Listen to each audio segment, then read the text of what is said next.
Welcome everyone to Damanpreet physics classes. आज का +1 का टॉपिक है polygon law of vector addition.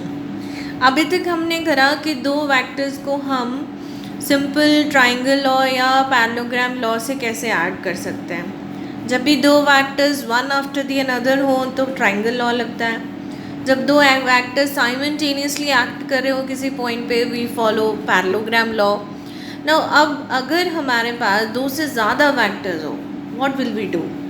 We will follow the polygon law of vector addition.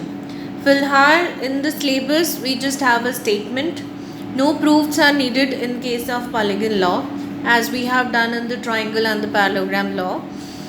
तो polygon में just simple statements हैं, तो let's do the statements and everyone, it's a request, if you have not subscribed the channel, please subscribe and like it. Thank you. Let's do the polygon law. Okay, let us look at the etymology of this statement. Poly means n, ठीक है, sides, right? तो जैसे कि हमारे पास hexagon होता है, hexagon having 6 sides, hexa means 6. Heptagon we have 7 sides. Hept means 7. Triangle we have 3. Rectangle we have 4.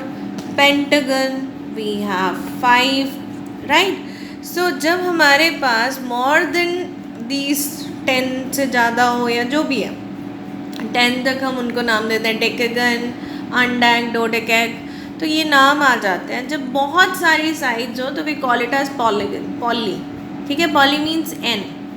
So polygon law की statement ये है कि मोर देन एन, मतलब मोर देन 2 वेक्टर्स को जब हम डिफरेंट साइड्स जो है हमारे पास पॉलीगन की उससे रिप्रेजेंट कर सकते हैं, तो हमारी जो क्लोजिंग साइड होती है वो हमारा रिजल्टेंट वेक्टर एडिशन होता है, ठीक है। हम उसको अभी डायग्रामेटिकली एंड स्टेटमेंट वाइज अभी लिखते हैं। सो डायग्रामेटिकली हमारे पास क्या है, there is a vector A represented by this, let's name them A B C D E and F, ठीक है। ए बी साइड से हम ए वेक्टर को रिप्रेजेंट कर रहे हैं, बी सी साइड से हम बी वेक्टर को, सी डी से सी, डी ई से डी एंड ई एफ से E vector, such that they are taken in the same order. Order आपको याद होगा, हमने पहले भी किया था। This is tail head, tail head, tail head, tail head, tail head, tail head. So all vectors are represented by the sides of the polygon in same order. Then the closing side, जो last वाली side है, in the opposite order, head, tail, right? This represents their vector addition. Let's see the statement. If more than 2, जब भी 2 से बड़े का हम नाम लेंगे तो पॉलीगन आएगा। पॉली में हमने फिक्स नहीं करा कि what is the number, we have just written greater than 2, तो हमारे पास पॉली, हमारे पास कोई भी आ सकता है, starts from rectangle, तो रेक्टेंगल हो सकता है, पेंटागन हो सकता है, हेक्सागन बन सकता है, एनीथिंग। तो हमने उसको एक जनरल नेम दिया है polygon. So if more than 2 vectors can be represented by the sides of the polygon, right? Sides of the polygon से हमने मोर देन 2 को रिप्रेजेंट कर दिया, taken in the same order, tail head, tail head, tail head, tail head. Then closing side marked with the green colour of the polygon in opposite order, head, tail. This is representing their vector addition. This is a vector addition. Now let's do it how it happens. अगर हम triangle law लगाएं, ठीक है, triangle law तो सबको आता है। Triangle law कैसे लगता है, A vector B vector by the 2 sides of the triangle से हम 2 वेक्टर्स को रिप्रेजेंट करते हैं। Third side of the triangle in opposite order is their vector addition. This is triangle law. So AB and BC, this is in the same order, 2 sides.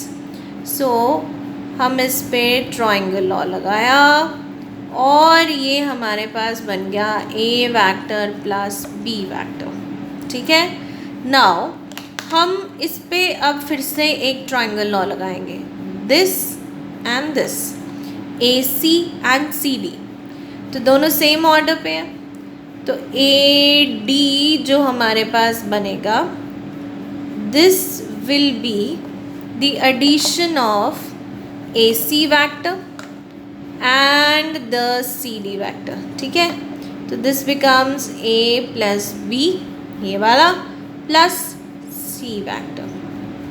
ठीक है, now we have AD vector and DE same order, so AE vector, this represents their vector addition, इनकी जो double coat की है।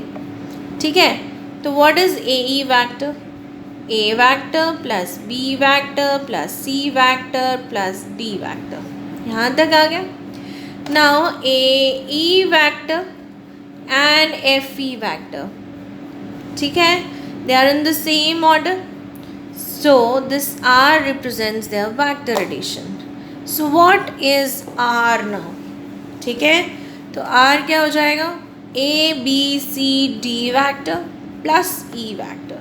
So R will be A, B, C, D and E vector. So here R is the resultant of all the 5 vectors, A plus B plus C plus D plus E vector. This is the Polygon law of vector addition.